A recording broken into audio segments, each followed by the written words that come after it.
Hey, it's Wale. Well, you know that.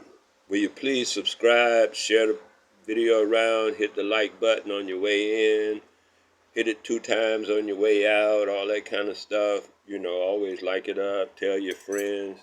If you hear 3 words that you like, share it with your friends, man. Because what I'm doing is attempting to get information, not perspectives out, not information. You're crowded with information. So I'm not dealing with information. I'm dealing with perspectives. Here's a perspective that you probably have never heard of, and I give it to you because I want to hit synapses in your brain that you probably have never used. These synapses in these parts of your brain that you have never used are being excited by the words that I speak because I'm hitting you with perspectives that you've never even, you didn't even know, you didn't know that you didn't know. You didn't know that you didn't know. That's the only way to hit new synapses. Now check it. This is about the mind. You heard about people talking about the mind. To me, I'm going to do this thing like this. To me, there's 3 parts of us. I've dissected it into 3 parts. I'm going to explain it in 3 parts. The first part is the body, this thing here. Bap, bap, bap, this thing here. Everybody knows it is corporal. Look up the word corporal. I'm not just talking so you can hear me and go stupid. And look up the word corporal. CORPOREAL. CORPOREAL.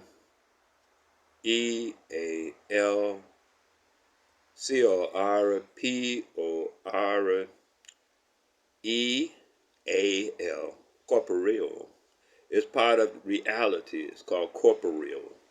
There's corporeal, meaning that you can touch it, it's tangible, corporeal. These are parts of reality. God damn, I got to explain reality too.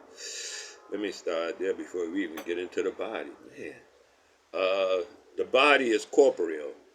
Reality, what's real, some of it is corporeal and some of it is not. If you don't know that, I don't know, come on. Look up these words I'm saying. Look up real, look up corporeal, look up surreal, Surreal, Surreal. All of these are parts of reality. I mean, subjective parts or whatever, I don't care.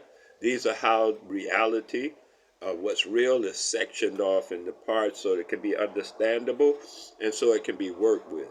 So now we're in the tangible amount of the body works in its tangible area, which is the corporeal area, where we are talking about things you could touch, things like this, things you could see with your eye, all that kind of stuff. This is corporeal.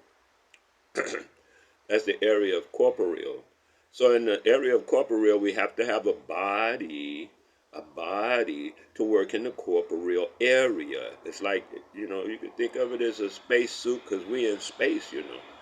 This is all space. This is all about space. And space, this is our spacesuit. Whatever your spacesuit is, I ain't, questioning yours or mine. I'm just saying this body is our space suit. So we can function in space because the corporeal world as we live in it and see trees, birds, cars, all that stuff that you can hit and touch, including your telephone, whatever, everything that please. So this is corporeal. In the corporeal, you need a body to function in the corporeal world. This is the reason for this thing. So you can function here, right? And put clothes on it and whatever. So this is the corporeal. The corporeal. This is corporeal. Corporeal. I've heard it, what I mean. CORPOREAL. Now, the next thing we separate into is called the body. Some people do two phases. That's up to them. I separate us into 3 phases. Some people do 2 phases. They start with the body because it's obvious. This is the obviousness of it all. This is the surface. This thing They call it the surface. This is the surface level because it's in the corporeal world existence. So it's called more to existence. Everything mortal, like dogs and cats, anything that lives, dies, and is mortal. So, okay, this is more to experience that we are all, I hope, enjoying. I'm enjoying them, so far. This more to experience. It's easy to enjoy it, and it's almost as easy to have that enjoyment taken off track and be miserable. Almost as easy. But it's easier to be happy and enjoy this corporeal world. So then the next thing that happens is, like I say, some people go into one and two. So they say the body and the spirit. Some people do that. Some people say the body and the mind because they don't want to deal in the spirit. So they say it's just the body and the mind, or whatever they want to call it. So they deal in them two things. So now today I'm talking about the mind though. And this is what I'm going to do with it, right? And then you got the spirit. So personally, I separate into three pieces, us into three functions. One is the body, the spacesuit. The other one is the mind. The mind, to me, is a functioning tool, like time is a functioning tool. Time measures motion, and, things moving through space. It's a functioning tool. The mind is a functioning tool because it calculates. It calculates, it disseminates, it functions as actually like a computer, actually. The mind will figure stuff out for you. And then to me, there's the third function, which is the self. I call it the self. Some people refer to it as the spirit. I refer to it as the self because that's the one that's doing things. And you even if yourself should want in itself something, anything, the mind figures out how to get there. That's what the use of the mind is for, to help the self figure out how to get where it wants to go in the corporeal world. So when the self says, oh, I want to do this, I want to do that, la-di-da, whatever it is, it doesn't really matter. Whatever the self desires, then the mind functions to assist the self in figuring out in the mundane world. It's sometimes referred to the corporeal world. Is the mind has been here since birth, right? And it's been capturing everything. Maybe you don't know that. There's a subconscious mind and the conscious mind, because the mind is, they got their la-di-da. So then, but the mind knows everything in the corporal world. It has every experience that your body and senses have ever sent forth. It's within the brain system. Storage is for that.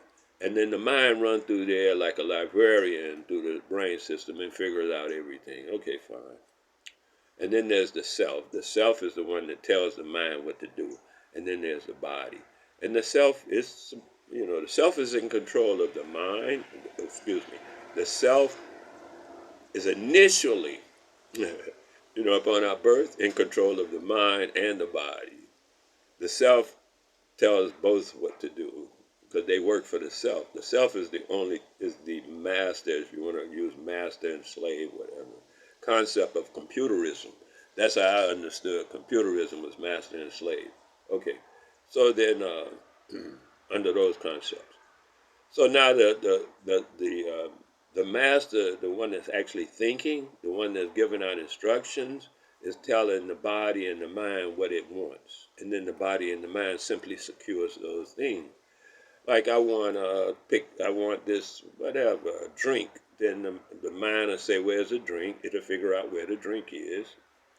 When my self desires, the mind will figure out where the drink exists. What drink and all that stuff, where you can have this kind of drink, that kind of drink, what kind of drink do you want, self? Oh, I want this kind of drink. Okay, well, we got that in the fridge, we got that, and the mind figures all that. See, it's a rush. The mind is fast. so I can't talk that fast. But the mind figures all that stuff out, and then the body and the self and the mind tells the body what to do, and the body functions to actually secure the item in the corporeal world. And then the body ingests that, the mind is satisfied that it's done its job, and the self is satisfied for whatever the reason of its desire. Sometimes the self don't have a reason for its desire. The self is rarely logical. That's just real. The self is rarely logical. When you can hone in on that and be comfortable with that, you'll have a happy life. You can live a happy life because the self is rarely logical. The mind is logical.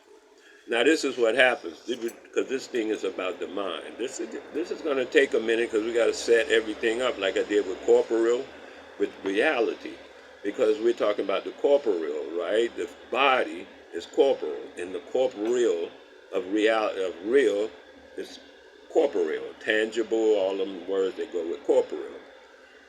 Look it up, corporeal. You'll see the things that go with it, and the body is there.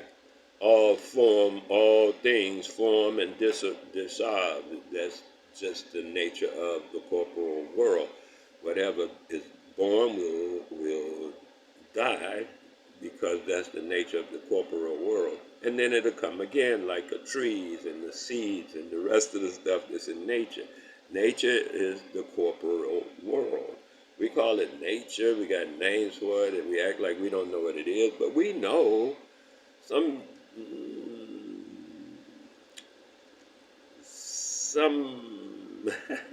some things out here don't understand, but we know internally we came with the hardware and the software and all that stuff. We were a made computer. We were made, up to date when we born.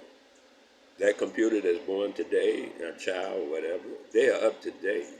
They have all the current software of today, not of yesterday that you bought last week. I'm talking about today. They got the immediate current software update when they're born.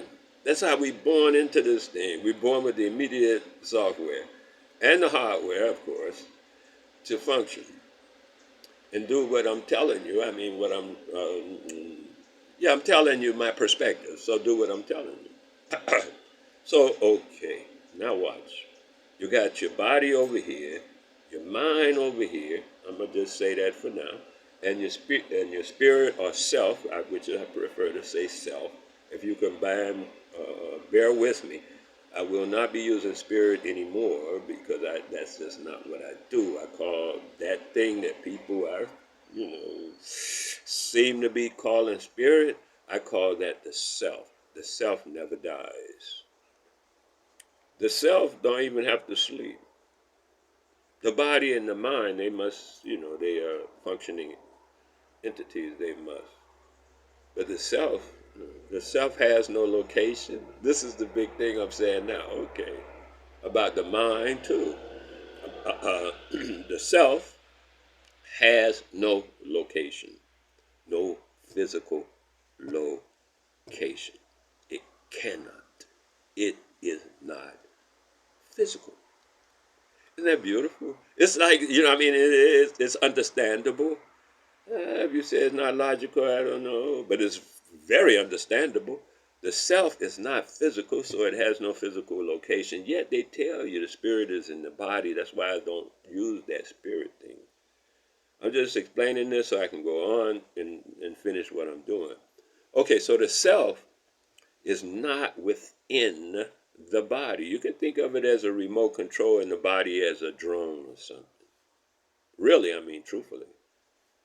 I am not myself in this physical body. Okay, let's go over it again. The self is not tangible, and therefore it has no physical location, because everything with a physical location is tangible. It's not tangible, so it has no physical location, which means it cannot be inside the body. That's why people be talking about, oh, there's solar traveling and all that. Hey, you're not in there anyway. Once you know you're not in there anyway, all that other stuff makes sense. But as long as you think you're in there, which is the trick, which is what I get away from, using words that'll trick you into the consciousness of positioning, because all this is about positioning in a way. I see it as positioning anyway. Where you position yourself over here against this or with that group, out of that group over there, against this and over there. You know, it's all positioning. So now, okay, let's get out of that, because what we're looking at mostly is the mind.